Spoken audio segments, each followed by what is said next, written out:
mantiene las sanciones a la fiscal general María Consuelo Porras y el resto de directivos señalados del Ministerio Público. La medida seguirá por un año más. Son guerras que se dan entre pandillas para tener el control territorial de los lugares donde se distribuyen las drogas al menudeo. La lucha por controlar el narcomenudeo entre Caraduras y la Mara Salvatrucha parecería ser la principal explicación del aparecimiento de cuerpos empaquetados en distintos puntos de la capital. Eso es lo que sostienen las fuerzas de seguridad. Registro biométrico de presos podría concluir en febrero. El ministro de Gobernación asegura que los pandilleros ya fueron documentados y ahora falta el resto de la población penitenciaria. Regresa el sarampión al país. Luego de casi 30 años del control de la enfermedad, se registra en nuestro territorio un brote en 5 personas, pero la cifra podría crecer en el corto plazo. Crisis en Venezuela pone bajo observación el mercado petrolero. Junta Monetaria monitorea precios y posibles efectos en la economía de Guatemala. Donald Trump ofrece garantías a petroleras y las presiona para invertir en Venezuela, mientras el sector exige cambios legales y seguridad a largo plazo.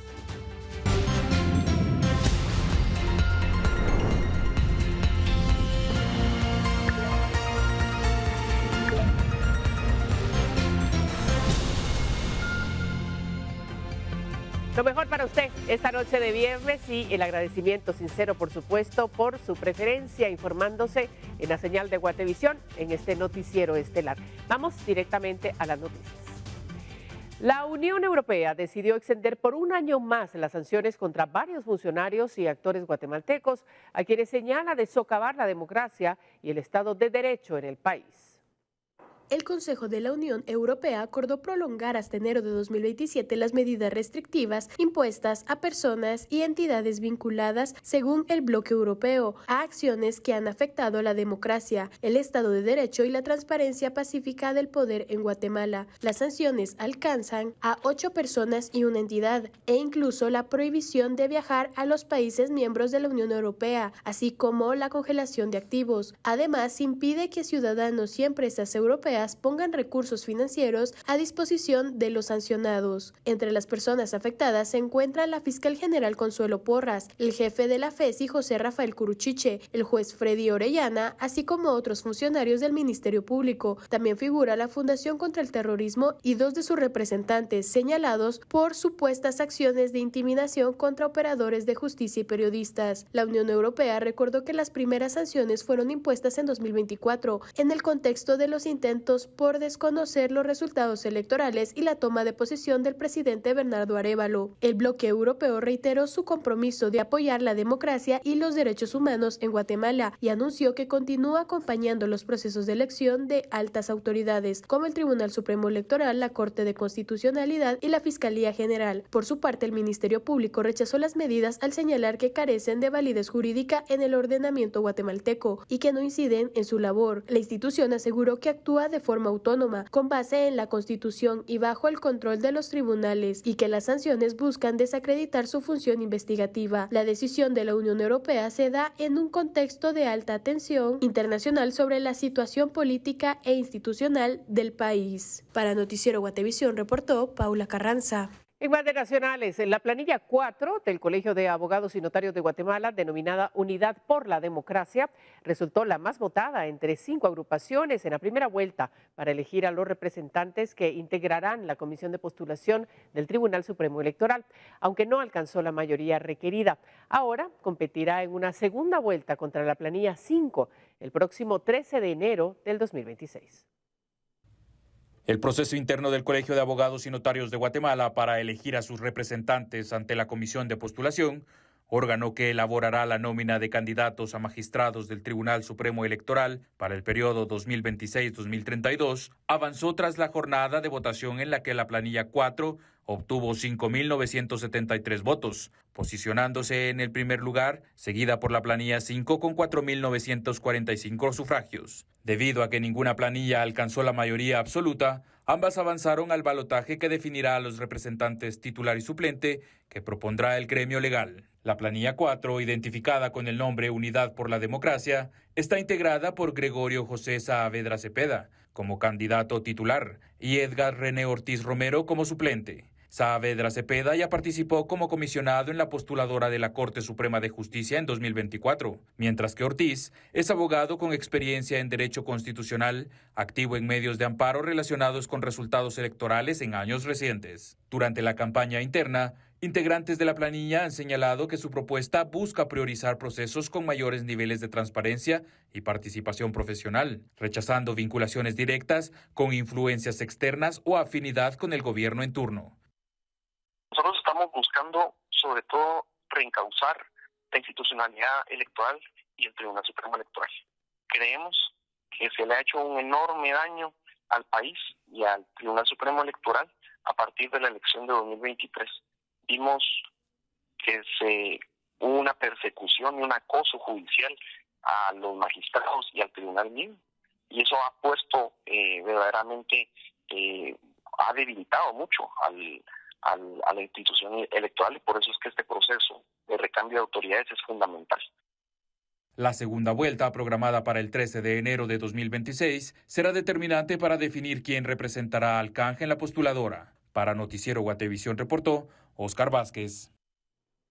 Bueno, y esto es porque en la primera ronda de votaciones para elegir a los representantes del Colegio de Abogados y Notarios de Guatemala ante la Comisión de Postulación del Tribunal Supremo, la planilla 5, integrada por María Alicia Ovalle Gramajo como titular y José Pablo Pacheco Samayoa como suplente, se ubicó en el segundo lugar y avanzó a la segunda vuelta, programada, como ya le informamos, para el martes 13 de enero.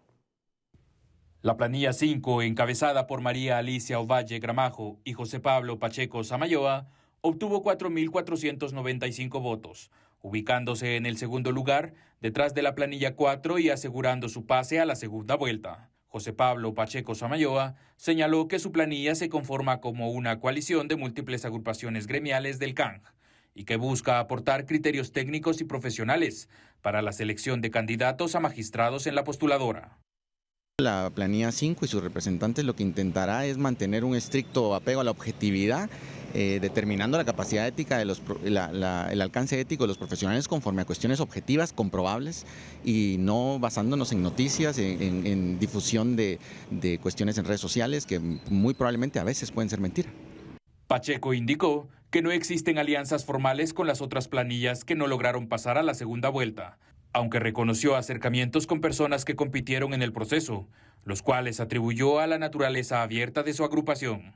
En cuanto a señalamientos sobre posibles vínculos con otras figuras del ámbito académico o gremial, el representante de la planilla 5 afirmó que no mantiene una relación personal con dichas autoridades y subrayó que su participación se realiza en representación de su agrupación gremial.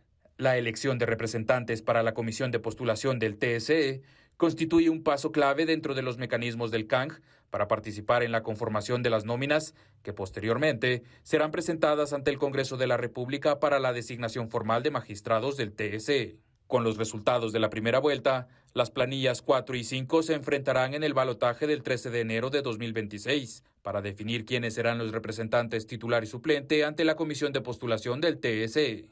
Con imágenes de Juan Diego González, para Noticiero Guatevisión reportó Oscar Vázquez. Y en más noticias, este viernes 9 de enero se confirmó el fallecimiento de la abogada Karen Marie Fischer Pivaral.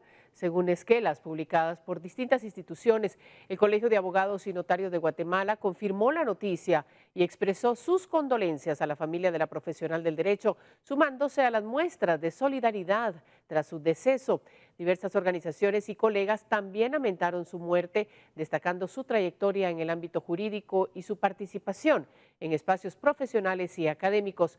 Karen Fischer Pivaral también se desempeñó como fiscal en el Ministerio Público, donde desarrolló parte de su carrera profesional. Hasta el momento no se han dado a conocer mayores detalles sobre las causas de su fallecimiento. Y vamos a otras cosas, porque en los primeros 8 días del año, Cuerpos de Socorro han reportado la localización de 4 cadáveres abandonados en la vía pública, una cifra que vuelve a encender las alarmas sobre la violencia y la forma en que se cometen esos crímenes.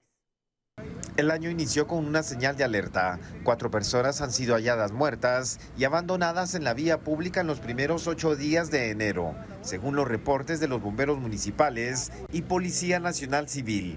De acuerdo con la información oficial, 3 cadáveres fueron hallados en Misco y uno más en la zona 13. Las víctimas fueron encontradas envueltas en sábanas y bolsas plásticas, una modalidad que llama la atención de las autoridades de gobernación por la reiteración de los casos. Entendemos que estos cadáveres que han ido saliendo de diciembre para acá son productos de guerras internas que se dan entre las pandillas, en primer lugar. Hasta ahora no se ha establecido si los casos ocurridos en 2026 están relacionados entre sí, pero el ministro de Gobernación aseguró que el móvil de este tipo de crímenes son por la venta de drogas. Son guerras que se dan entre pandillas para tener el control territorial de los lugares donde se distribuyen las drogas al menudeo. En esa etapa estamos, en esa lucha estamos de controlar estos territorios y de dar con los responsables de todas estas muertes. Desde que asumiera Marco Antonio Villeda como ministro de Gobernación a finales de octubre de 2025, ese patrón de violencia homicida contabiliza 25 casos en las últimas 8 semanas del año pasado, más los hallazgos reportados los días 5 y 9 de enero de 2026. Con imágenes de María René Barrientos para Noticiero Guatevisión, Juan Pablo Garrido. En otras noticias, Elmer Antonio Pancán Barrios, alias Chepío, aceptó ser extraditado hacia Estados Unidos, donde enfrentará cargos por narcotráfico. Según la investigación, lideraba una estructura que operaba en el país. El Tribunal Quinto de Sentencia Penal informó que Elmer Antonio Pancán Barrios, alias Chepío, aceptó ser extraditado hacia Estados Unidos. Fue capturado el 15 de noviembre en Santa Cruz del Quiché y es requerido por una corte judicial de Texas, Estados Unidos, donde se le señala de cargos por narcotráfico. Las investigaciones detallan que Chepío pertenece a una estructura la cual lideraba. Las pesquisas detallan que dicha estructura se dedicaba al trasiego de drogas en Los Amates y Zabal. Según las autoridades, la organización liderada por Chepío facilitaba el paso de droga procedente de Sudamérica y que su destino final era llegar a los Estados Unidos. La corte le imputará el cargo de conspiración para fabricar y distribuir 5 kilogramos o más de una mezcla y sustancia con contenido detectable de cocaína. Chepío hizo saber al tribunal su intención de solventar su situación legal y aceptó ser extraditado. Ahora, el trámite queda en manos del Ministerio de Relaciones Exteriores, quienes deberán coordinar la entrega de Chepío con las autoridades estadounidenses. Mientras se completa la diligencia, el detenido deberá guardar prisión. Reportó para Noticiero Guatevisión, Elmer Vargas. Mire, tras el ataque armado en el que falleció Eddie Josué Romero Tzin, de 60 años, director del Centro Universitario de Petén de la Universidad de San Carlos de Guatemala, ocurrido el pasado jueves en el municipio de San Benito, el ministro de Gobernación, Marco Antonio Villeda, informó que las investigaciones continúan en desarrollo. El funcionario indicó que se han asignado equipos especializados para el abordaje del caso y que las diligencias se realizan de manera coordinada con el Ministerio Público, con el objetivo de establecer el móvil del crimen y ubicar a los responsables. No obstante, evitó proporcionar detalles adicionales sobre la línea de investigación o posibles hipótesis.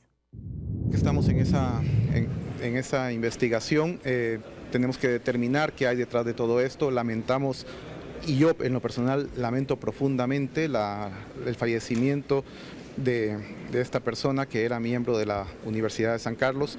Estamos generando todo tipo de actividad para determinar quién está detrás de este deleznable crimen y no tengan ustedes la menor duda que vamos a identificar a este asesino. En otro caso, investigadores de la DEIC y la Fiscalía contra el Femicidio capturaron a un hombre señalado de asesinar a una mujer y a su hija de 1 año y 6 meses. Esto en Escuintla. Se trata de Ronald Antonio López Joachín, de 30 años, conocido como Indio Cirilo. La detención se realizó tras 2 allanamientos en Siquinalá, Escuintla. Según las autoridades, el detenido es el presunto responsable del crimen de su esposa y de su hija menor. Esto ocurrió el domingo pasado. Durante los registros, las autoridades localizaron prendas de vestir, 7 machetes, tarjetas telefónicas SIM y otros indicios. El pasado domingo, 4 de enero, vecinos de la aldea El Níspero, en Siquinalá, Escuintla, reportaron a la Policía Nacional Civil la localización de 2 cuerpos en cercanías de un río. Las víctimas fueron identificadas como Lenda Ismelda Cárdenas Burrión, de 18 años, y su hija, Daris Ismelda López Cárdenas, de 1 año y 6 meses. El informe del INASIF señala que la madre murió por heridas de arma blanca en el cuello, mientras que la menor falleció por una herida de proyectil de arma de fuego en el cráneo. Entiendo que es un tema eminentemente pasional, sin embargo, pues como usted lo ha mencionado, ayer se le dio captura con base a evidencias que determinaban la responsabilidad de él en este hecho criminal. Ha sido puesto a disposición de los tribunales y serán los tribunales los que deberán determinar su responsabilidad penal. Tenemos más noticias. Nicolás Orrego y Orrego, exalcalde del Chol, Baja Verapaz, buscaba que se otorgaran medidas que le permitieran salir de prisión, donde se encuentra por enfrentar un proceso penal por la masacre de 25 personas ocurrido en el rancho Bejuco. A través de su abogado defensor, buscaba que la jueza Abelina Cruz accediera a la solicitud del uso del aparato de control telemático en sustitución de la prisión preventiva. La jueza afirmó que no era posible conocer la solicitud de revisión de medidas, toda vez que faltan los resultados de una evaluación psiquiátrica del exfuncionario. Por tal razón, continuará en prisión. Orrego es investigado por asesinato y deberes contra la humanidad. Mira, la falta de cámaras de videovigilancia en los centros carcelarios vuelve a estar en el centro del debate, tras cuestionamientos por la fuga de reos y las dificultades para deducir responsabilidades. Las deficiencias del sistema de videovigilancia del sistema penitenciario fueron señaladas durante una citación entre autoridades del Ministerio de Gobernación y el diputado José Chic del partido Voz en medio de cuestionamientos por la fuga de 20 privados de libertad del centro Fraijanes II. El director del sistema penitenciario informó que se inició la colocación de nuevas cámaras en ese centro, donde ya se instalaron 12 dispositivos y que se trabaja en una hoja de ruta para priorizar la cobertura en los 25 centros de detención del país. Según explicó, la cantidad de cámaras por centros depende de estudios de seguridad realizados con apoyo técnico. Las autoridades señalaron que las cámaras serán donadas mediante un convenio vigente y que se prevé la contratación de técnicos para dar mantenimiento ante los problemas que en años anteriores provocaron que los equipos quedaran fuera de servicio. Sin embargo, el diputado cuestionó la efectividad del modelo y la falta de resultados concretos tras la fuga. Hace 2 meses y medio nos decían que no querían tener más convenios con la asociación que tiene a su cargo las cámaras, y hoy resulta que esta asociación les va a donar, entre comillas, las cámaras de videovigilancia para algunos centros de privación de libertad. En este caso, casualmente, Fraijanes II.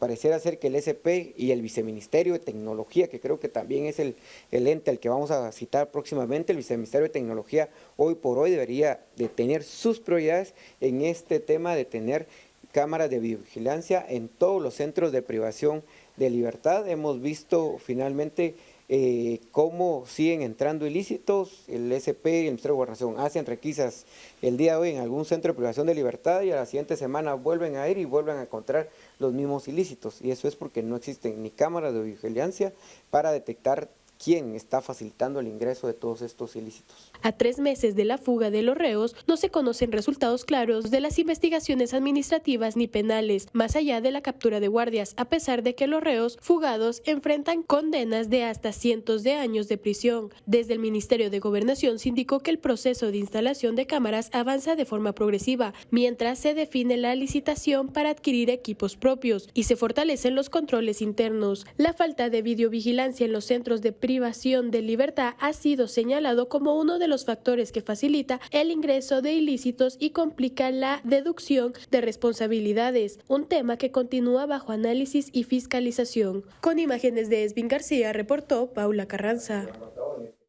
El Ministerio de Gobernación confirmó que la identificación biométrica de cada persona privada de libertad registra un avance del 70% y que se espera concluirla en la primera quincena de febrero.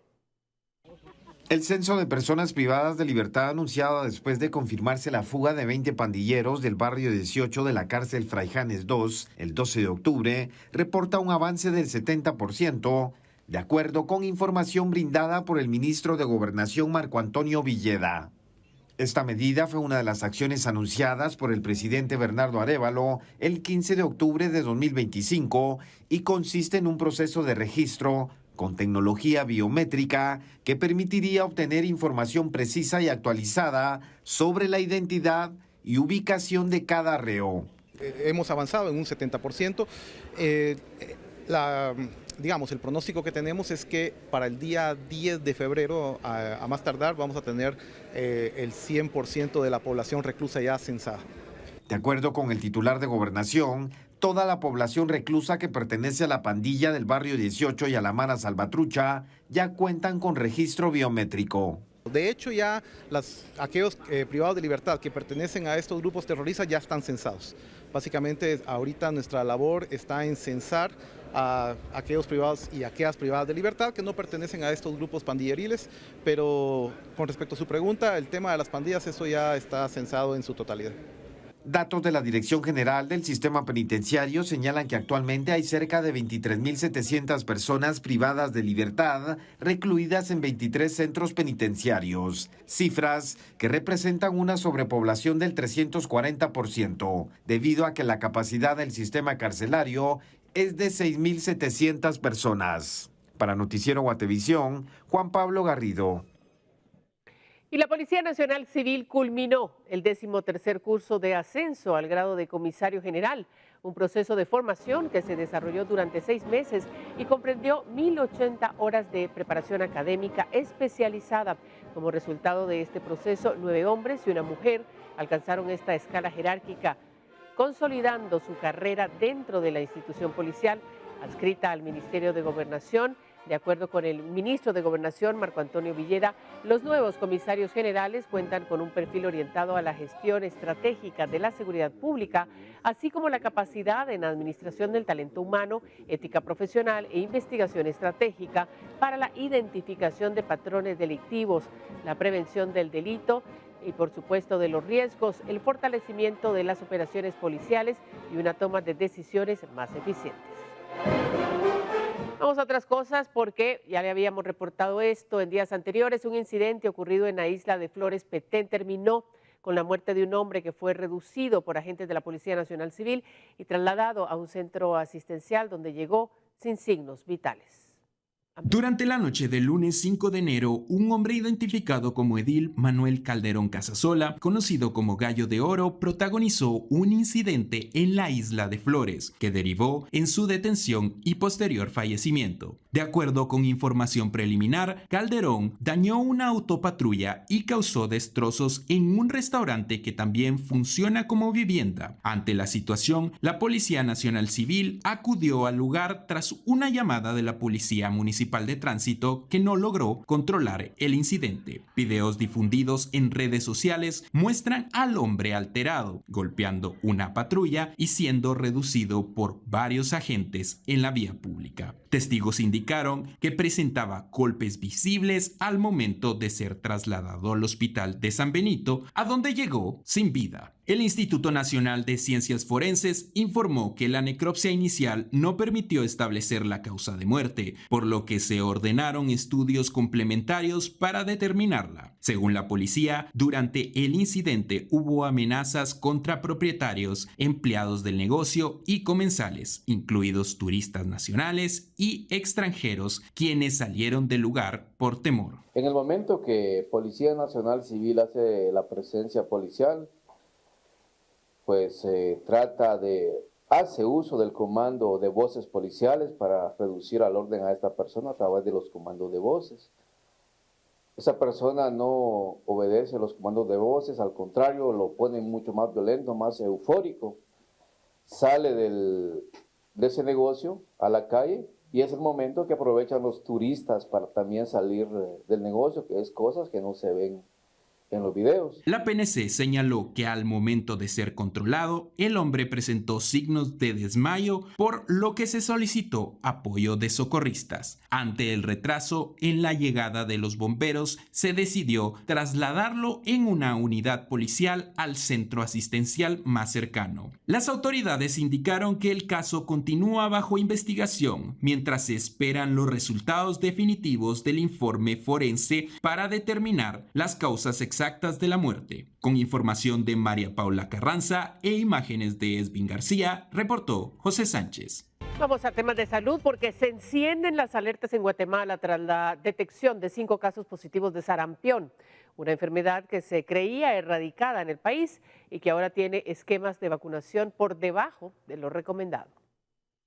Guatemala ha confirmado 5 casos positivos de sarampión, informó el Ministerio de Salud Pública y Asistencia Social a través del Laboratorio Nacional de Salud, que detectó el virus mediante pruebas PCR. La alerta epidemiológica se ha activado tras la notificación. El 2 de enero de 2026, un caso importado en un adulto masculino residente de El Salvador, quien estuvo en un evento religioso realizado del 10 al 14 de diciembre de 2025 en Santiago Atitlán, Sololá, donde participaron aproximadamente 2,000 personas de México, Estados Unidos y Centroamérica, la gran mayoría de Guatemala. El ministerio ha implementado visitas domiciliarias, aislamiento hasta de 21 días, la búsqueda activa en la comunidad y vacunación a contactos cercanos sin inmunidad o estatus vacunal desconocido. La región de las Américas perdió la certificación con respecto a la eliminación o garantizar que la región no tenía circulación de sarampión. Todos los casos hasta el momento son importados, pero el dato trasciende porque a partir de un importado han habido una serie de cadenas de contagios ya dentro de la misma localidad y entre los mismos países de la región. Las autoridades recuerdan que el sarampión es altamente contagiosa, pero prevenible mediante la vacuna. Los síntomas incluyen fiebre, erupción cutánea, tos y conjuntivitis. Ante síntomas incluso gripales y sobre todo aquellos que hayan estado en este evento religioso, se recomienda acudir al servicio de salud más cercano y mantener aislamiento para evitar más contagios. Para que podamos realmente contener esta cadena, está iniciando, ¿no? Estamos en todo el proceso de investigación para poder realmente determinar y poder bloquear la continuación, digamos, de la propagación del sarampión en nuestro país. El ministerio ha instado a la población a revisar y completar su esquema de vacunación vigente. Guatemala estaba libre de sarampión en casos nacionales desde 1998. Sin embargo, en octubre de 2025 se reportó el caso de una niña de 10 años que dio positivo a PCR. Sin embargo, no hubo cadenas secundarias, lo que reveló la presencia del virus. Reportó Andrea Domínguez. Bueno, la confirmación de estos 5 casos de sarampión en Guatemala vuelve a poner en evidencia una deuda persistente del sistema de salud, la baja cobertura de vacunación, que en los últimos 5 años no ha alcanzado el 95% recomendado a nivel internacional para evitar brotes. Los registros oficiales del Ministerio de Salud en Guatemala muestran que desde 2020 la cobertura de la primera dosis de la vacuna triple viral ha oscilado entre el 75 y el 90%, mientras que la segunda dosis se ha mantenido aún más rezagada por debajo del 83%, lo que muestra una gravedad ante la situación de casos de sarampión que hoy se han detectado. Las brechas son más marcadas en regiones como Guatemala Central, Sur, Noroccidente e Izabal, donde en 2025 algunos indicadores no superaron el 50 o 60% en ambas dosis. De acuerdo con la Organización Mundial de la Salud, sin una cobertura mínima del 95%, 9 de cada 10 personas no vacunadas que entran en contacto con el virus pueden contagiarse, lo que pone en riesgo principalmente a bebés y personas con defensas bajas, que incluso pueden morir. La vacuna triple viral que protege contra sarampión, rubiola y paperas se aplica en 2 dosis durante la infancia. Hablemos ahora principalmente de los síntomas del sarampión. Fiebre alta y esta puede llegar varios días antes de la erupción. Escurrimiento nasal constante, tos seca y persistente, ojos llorosos, enrojecidos y con sensibilidad a la luz. Erupción cutánea, como manchas rojizas, planas y pequeñas que suelen iniciar detrás de las orejas y en la frente. El brote se extiende rápidamente al resto del cuerpo, cuello, tronco, brazos y piernas, por lo que las autoridades piden buscar de forma inmediata un puesto, centro u hospital de salud con el objetivo de poder recibir el tratamiento de inmediato y evitar que esta enfermedad altamente contagiosa siga generando más casos. Con imágenes de José Sánchez, reportó Andrea Domínguez. Vamos a otro tema porque la CONRED presentó la campaña de prevención titulada Alto al Fuego. Según las autoridades, la iniciativa busca crear conciencia en la población y reducir el número de incendios forestales durante la temporada seca. La temporada de incendios forestales 2026 comenzó este 1 de enero y se extenderá hasta el 31 de diciembre. Durante todo el año, las instituciones de respuesta se mantendrán en alerta ante la amenaza del fuego en zonas forestales, áreas agrícolas y comunidades cercanas a bosques. Estos incendios afectan cada año miles de hectáreas en el país. Por esa razón, se lanzó la campaña de prevención Alto al Fuego, con el objetivo de generar conciencia y promover la prevención. Los meses más complicados son de enero a mayo, antes de que comience la temporada de lluvias. Realmente nosotros esperábamos que los frentes fríos que tenemos, y como les anuncié yo el año pasado, iban a ser 16 frentes fríos y que nos llegan hasta el mes de abril, eso disminuyera la cantidad de incendios forestales. Esperamos que eso suceda. En lo que va de 2026 ya se han registrado al menos 10 incendios forestales, en promedio 1 por día. Principalmente se han dado de basureros clandestinos que pasan a zona de tipo forestal o no forestal. Esos han sido los que en su mayoría se han dado, y algunos otros por quema, ya sea quema agrícola o quema de pastizales, para renovación de pastizales, lo que ha pasado ya a una zona que no está destinada a quemarse. La CONRAT informó que dispone de al menos 245 millones de quetzales en su presupuesto, y esto también sirve para la contratación de al menos 500 brigadistas en todo el país. Ellos integran las brigadas de respuesta inmediata, anteriormente conocidas como brigadas forestales, pero que ahora también se dedican a la atención de emergencias en la época del invierno. Señalaron que ya cuentan con equipo para combatir los incendios y que los trajes de protección serán confeccionados por la industria militar, a quienes buscarán ahora comprarles dichos artefactos. Hacemos un llamado a la población para que si realizan unas rosas, informen a sus autoridades para que esas sean rosas controladas y no se conviertan en un incendio. Según los registros oficiales, el año 2025 cerró con más de 1.700 incendios en todo el país y un impacto que superó las 40.000 hectáreas afectadas, además de múltiples especies desplazadas o consumidas por las llamas. Con imágenes de José Sánchez y Ania Juárez, reportó Andrea Domínguez. Hay más noticias. El proyecto del paso a desnivel, ubicado en la calzada Roosevelt y 9ª Avenida, zona 11 de la capital, registra atrasos en su ejecución, lo que ha derivado en sanciones económicas para la empresa constructora y en la reprogramación de la fecha oficial de entrega. El paso a desnivel en la calzada Roosevelt continúa en proceso de construcción y suma penalizaciones económicas por el incumplimiento del plazo contractual. De acuerdo con información del Ministerio de Comunicaciones, Infraestructura y Vivienda, la empresa encargada de la obra ha acumulado sanciones que ascienden a 91.310 quetzales, las cuales corresponden a multas diarias aplicadas por el retraso en la entrega del proyecto. La obra, a cargo de la empresa SEPCO, debía ser entregada el 22 de diciembre de 2025, según lo establecido en el contrato inicial.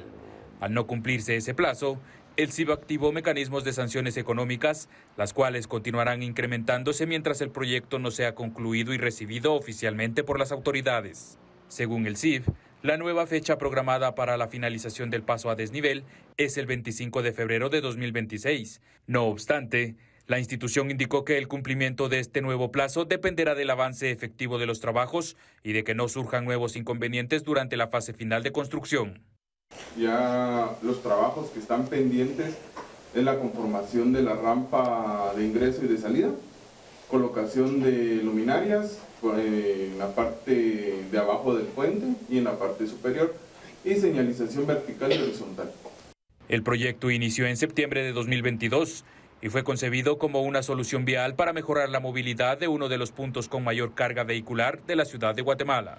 Durante su ejecución, se reportaron ajustes técnicos, entre ellos la localización de tuberías y colectores no contemplados en la planificación original, lo que obligó a realizar modificaciones y reprogramar actividades. El Fondo Social de Solidaridad, unidad ejecutora del proyecto, mantiene la supervisión de la obra junto con el CIB, con el objetivo de verificar el cumplimiento de las especificaciones técnicas y contractuales.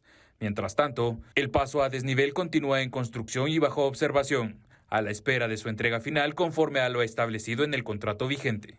Con imágenes de Juan Diego González, para Noticiero Guatevisión reportó Oscar Vázquez.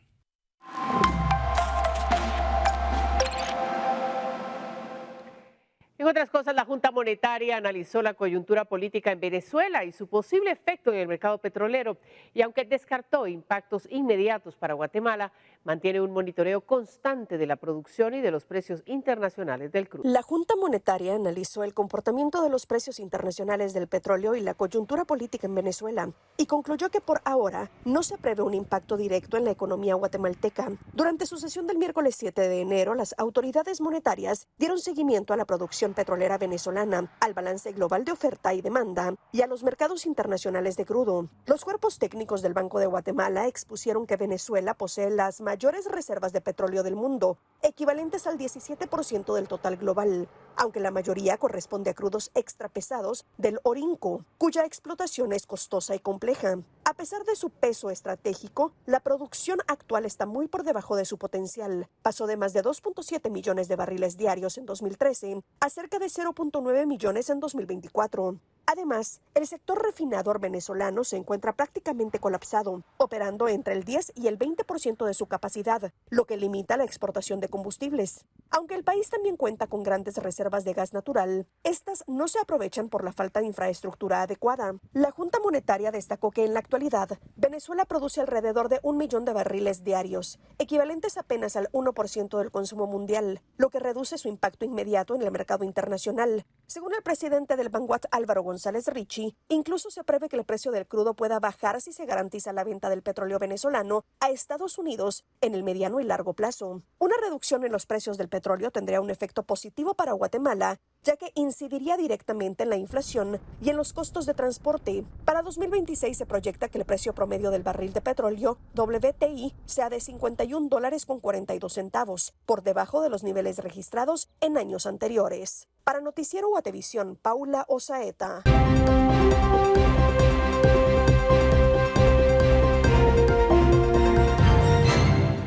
Noticias internacionales. El presidente Donald Trump ofreció este viernes protección y seguridad del gobierno a largo plazo a empresas petroleras nacionales e internacionales durante una reunión en la Casa Blanca y las instó a invertir en Venezuela.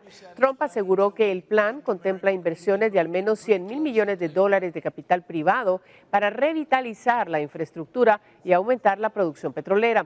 Tras la captura de Nicolás Maduro y el cambio en la presidencia durante el encuentro, el director ejecutivo de ExxonMobil, Darren Woods, afirmó que su empresa requiere cambios significativos en los marcos legales y comerciales para invertir.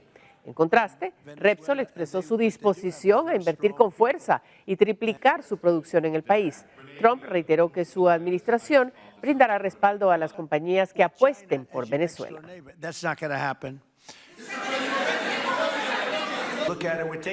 Mientras tanto, Venezuela informó este viernes que inició un proceso exploratorio con vistas a reanudar las relaciones con Estados Unidos, por lo que envió una misión diplomática a Caracas casi una semana después de bombardear el país para capturar a Nicolás Maduro. Movimiento de automóviles en la Embajada de Estados Unidos en Caracas, cerrada desde 2019. Venezuela informó el viernes que inició un proceso exploratorio con vistas a reanudar las relaciones diplomáticas con Estados Unidos, casi una semana después de que Washington bombardeara el país para capturar al presidente Nicolás Maduro. Más temprano, el Departamento de Estado de Estados Unidos había informado que una delegación encabezada por John McNamara, responsable de la Unidad de Asuntos sobre Venezuela en la Embajada en Bogotá, viajó el viernes a Caracas. Según una fuente estadounidense que pidió mantener reserva, la delegación tenía como misión realizar una evaluación inicial de una posible reanudación gradual de las operaciones de la embajada. Caracas confirmó la visita y anunció a su vez que una delegación de diplomáticos venezolanos también será enviada a Estados Unidos. La Embajada de Estados Unidos en Caracas fue cerrada poco después de que Washington desconociera la primera reelección de Maduro en 2018. Su segunda reelección en 2024 también fue desconocida y tachada de fraudulenta. Y el presidente Donald Trump dijo este viernes que anuló una segunda oleada de ataques a Venezuela tras el inicio de la liberación de un número importante de detenidos. El mandatario prometió que las multinacionales petroleras invertirían al menos $100.000 millones en Venezuela y dijo que recibirá la semana próxima en Washington a la líder opositora María Corina Machado. Donald Trump dijo el viernes que anuló una segunda oleada de ataques contra Venezuela tras el inicio de la liberación de un número importante de detenidos en ese país. Venezuela está liberando grandes cantidades de presos políticos como señal de que están buscando la paz, escribió el presidente este viernes en un mensaje en su plataforma Truth Social. Añadió que es un gesto muy importante e inteligente del gobierno de la presidenta interina Delcy Rodríguez y sostuvo que esa cooperación canceló una segunda oleada de ataques. Y para la convivencia El jueves, el presidente de la Asamblea Nacional Venezolana, Jorge Rodríguez, anunció que un número importante de detenidos serían liberados. Poco después fueron excarcelados 5 españoles, entre los cuales la activista de derechos humanos Rocío San Miguel, de doble nacionalidad, el ex candidato presidencial Enrique Márquez y el exdiputado Biagio Pilieri, cercano a la líder opositora y Premio Nobel de la Paz María Corina Machado. Estados Unidos lanzó el 3 de enero ataques a gran escala en Caracas y otras partes del país, que concluyeron con la captura por parte de fuerzas estadounidenses del presidente Nicolás Maduro y su esposa Cilia Flores, que fueron trasladados a Nueva York para ser juzgados por narcotráfico y terrorismo. El viernes, Trump prometió que las multinacionales petroleras invertirán al menos $100.000 millones en Venezuela, cuya industria ha estado bajo sanciones de Estados Unidos desde 2019. Mientras, la jefa de Seguridad Nacional de Estados Unidos dijo el viernes que el país incautó otro petrolero que intentó romper un bloqueo naval destinado a impedir que salga de Venezuela crudo sancionado. Es el 5º barco detenido en las últimas semanas. Trump, que ha dicho que está al mando de Venezuela, dijo en tanto que recibirá la semana próxima en Washington a la líder opositora María Corina Machado. Mientras, en Caracas, la presidenta interina Delcy Rodríguez negó el jueves que su gobierno esté subyugado o sometido. Ni estamos sometidos. Por su parte, el rebelde más buscado de Colombia, alias Iván Mordisco, convocó a una cumbre de comandantes de diferentes guerrillas en defensa de la hermana Venezuela, tras la incursión militar de Estados Unidos en Caracas que terminó con la captura de Nicolás Maduro. El rebelde más buscado de Colombia, alias Iván Mordisco, convocó una cumbre de comandantes de diferentes guerrillas en defensa de Venezuela, tras la incursión militar de Estados Unidos, que terminó con la captura de Nicolás Maduro. Los convocamos con necesidad imperiosa a una cumbre de comandantes insurgentes de Colombia y de toda nuestra América. Basta de intervenciones militares, de asfixias económicas, de dominación cultural, que cese toda forma de agresión imperialista. El líder de la principal disidencia de las FARC, que se apartó del acuerdo de paz de 2016, dijo que las guerrillas, usualmente enfrentadas entre sí por las rentas de la cocaína y la minería ilegal, esta vez trabajarían conjuntamente contra toda forma de agresión imperialista, al enviar el mensaje a los líderes de otros 4 grupos rebeldes.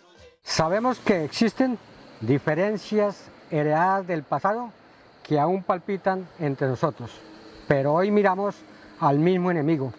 La sombra del águila intervencionista se cierne sobre todos por igual.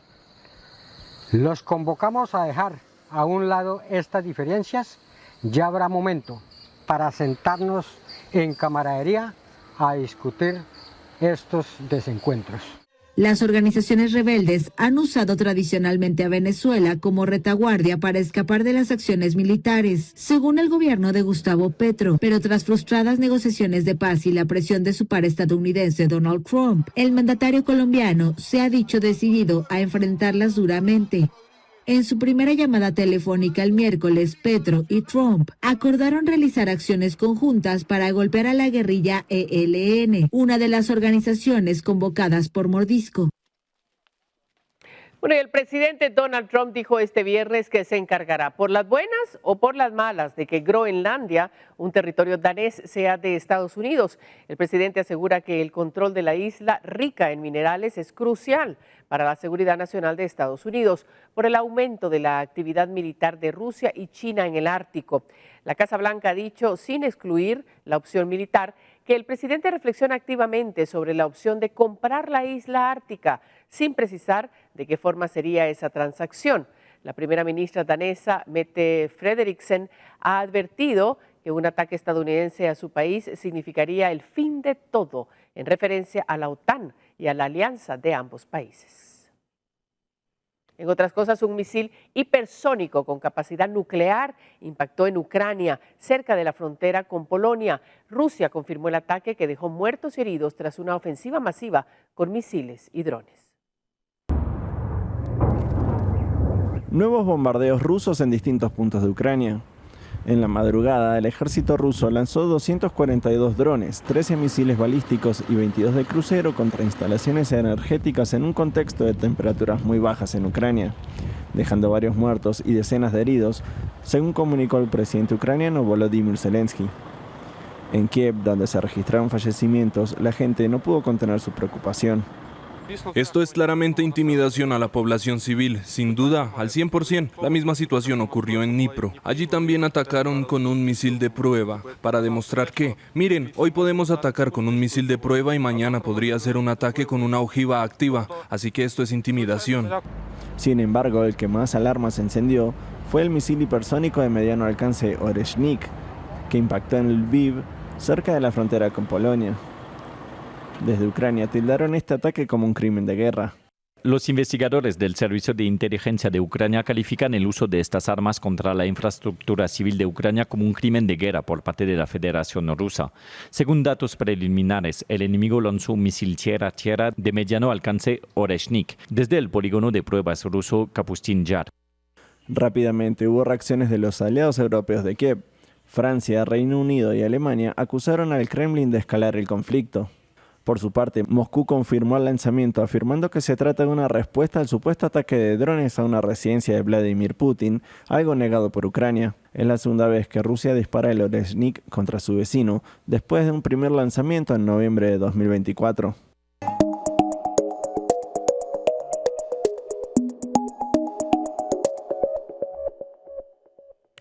Pasamos a temas de salud porque dejar los nuevos fármacos para adelgazar provoca una rápida recuperación de peso, hasta 4 veces mayor que la que se produce al abandonar una dieta y ejercicio. Esto según un estudio británico.